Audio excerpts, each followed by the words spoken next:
8:09, the dream of home ownership is slipping further out of reach for many Americans. A new report from the National Association of Realtors finds the median age of first-time homebuyers has hit a record high, 40 years old. This comes as rising costs, student loans, and high rents make saving nearly impossible. Joining us now to help break down this report is DMV Realtor Jarriel Jones Jr. Thanks for being with us. Thanks for having me.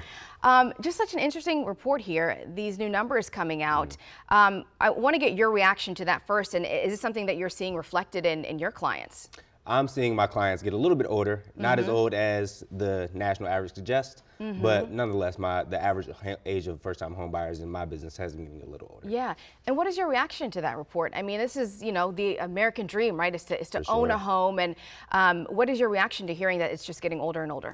It's not surprising, and the market tells a story, right? If we look back at pre-pandemic 2019 to now, the housing market has increased by 45%, while wages have only increased by 27%. So it tells a lot.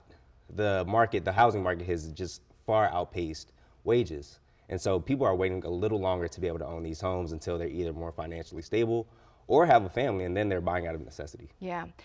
You've also worked with a lot of younger buyers in the area. What would you say is the biggest barrier facing them right now? Scarcity. A lot of scarcity around the government shutdown, which we already talked about, and just the high cost of housing. All of that plays into conjunction when it comes to people being nervous in an already sensitive market. The cost of living climbing, interest rates they may never go back to the pandemic level, right?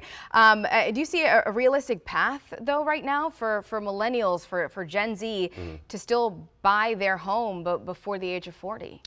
The age is going to continue. The age is going to get older, unfortunately. But a few things that people can do is just educate themselves on the market. Yeah. Just be prepared financially, credit-wise. Educate yourselves on a lot of programs that are out here for first-time home buyers. And just be prepared to be able to take on this journey mentally, financially, and spiritually. Yeah.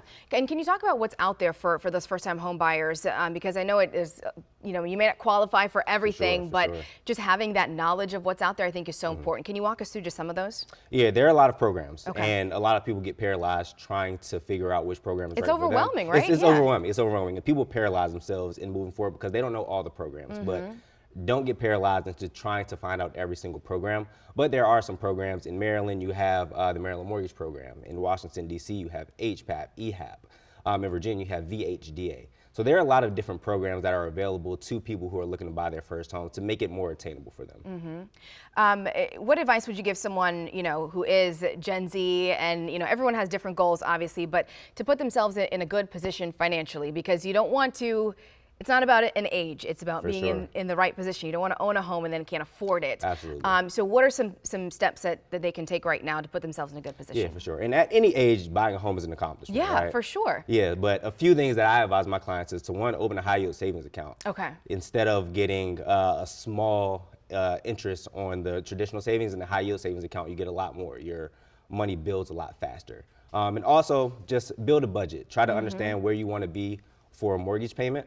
And then from there, just try to save that over the lifetime of whatever you're doing, whether it's renting, living with parents. Just try to save that so that it can make more sense and feel easier when you're transitioning into home buying. But overall, you said your reaction to this report, not surprising. Not surprising at all. Not surprising at all. Yeah, it's a tough market. It's a tough market, and people need to feel financially ready to be able to take on this journey. All right, Jarriel Jordan, thanks so much for being with us.